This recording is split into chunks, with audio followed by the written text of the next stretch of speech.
ایک شخص کسی پرائیویٹ کمپنی میں جاب کرتا تھا۔ وہ اپنی زندگی سے خوش نہیں تھا۔ ہر وقت وہ کسی نہ کسی پریشانی سے اداس رہتا تھا۔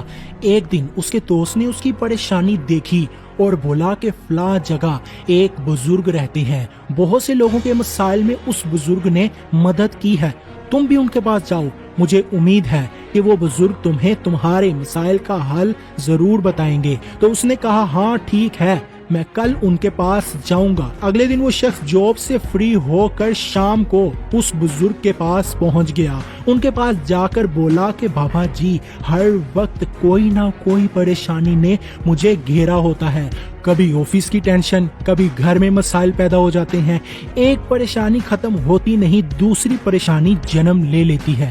میں بہت تنگ آ چکا ہوں، ہر وقت ذہن پریشان سا رہتا ہے، مجھے کچھ ایسا بتائیں کہ میری زندگی کی ساری پریشانیاں ختم ہو جائیں اور میں چین کی زندگی گزار سکوں۔ بابا جی کہتے ہیں کہ بیٹا، اب تو بہت دیر ہو چکی ہے، شام ہو گئی ہے، میں تمہارے مسائل کا جواب کل ضرور دوں گا، لیکن تمہیں میرا ایک کام کرنا ہوگا۔ میرے پاس 100 اونٹ ہیں، میں چاہتا ہوں کہ آج رات تم ان کا خیال رکھو، جب پورے 100 اونٹ بیٹھ جائیں تو تم بھی سو جانا۔ اس نے کہا ہاں ٹھیک ہے۔ رات ہو گئی، بابا جی سو گئے اور وہ شخص اونٹوں کا خیال رکھنے لگا۔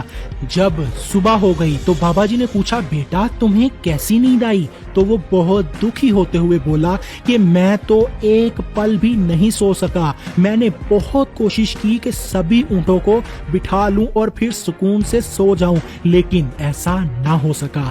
ادھر ایک اونٹ کو بٹھا رہا ہوں اور دوسری طرف پھر کوئی نہ کوئی کھڑا ہو جاتا، ساری رات ایسا ہی ہوتا رہا، کوئی نہ کوئی اونٹ کھڑا ہو جاتا تھا اور اسی طرح ساری رات گزر گئی، میں سکون سے نہ سو سکا۔ بابا جی کہنے لگے کہ بیٹا، جس طرح تم ایک طرف اونٹ کو بٹھاتے اور دوسری طرف کوئی نہ کوئی کھڑا ہو جاتا تھا، بالکل اسی طرح ہی ہماری زندگی کے مسائل ہیں۔ اسی طرح تم ایک مسائل سے نکلو گے تو کوئی دوسرا مسئلہ کھڑا ہو جائے گا۔ یہ مسائل ہماری زندگی کا وہ حصہ ہے جنہیں ہم اپنی زندگی سے نہیں نکال سکتے۔ جب تک زندگی ہے کوئی نہ کوئی پریشانی آتی ہی رہے گی، کبھی کم تو کبھی زیادہ۔ تو پھر اس شخص نے پوچھا کہ مجھے کیا کرنا چاہیے، میں پریشانیوں سے تنگ آ چکا ہوں۔ اس بزرگ نے مسکراتے ہوئے ایک ہی بات بولی کہ ان مسائل کے باوجود جینا سیکھو، ورنہ مسائل سے پریشان ہوتے ہی رہ جاؤ گے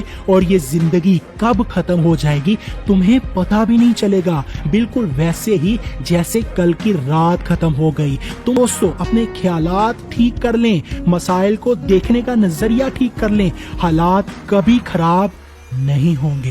آپ کو یہ ویڈیو کیسی لگی؟ اس کہانی سے آپ نے کیا سیکھا؟ مجھے کمنٹ میں لازمی بتائیں اور ویڈیو کو لائک کر کے اپنے بھائی بہن دوستوں کے ساتھ زیادہ سے زیادہ واٹس ایپ فیس بک پر شیئر کریں اور ہمارے چینل کو سبسکرائب کر کے ساتھ بیل بٹن کو آل آپشن پر سیٹ کر لیں۔ اللہ حافظ۔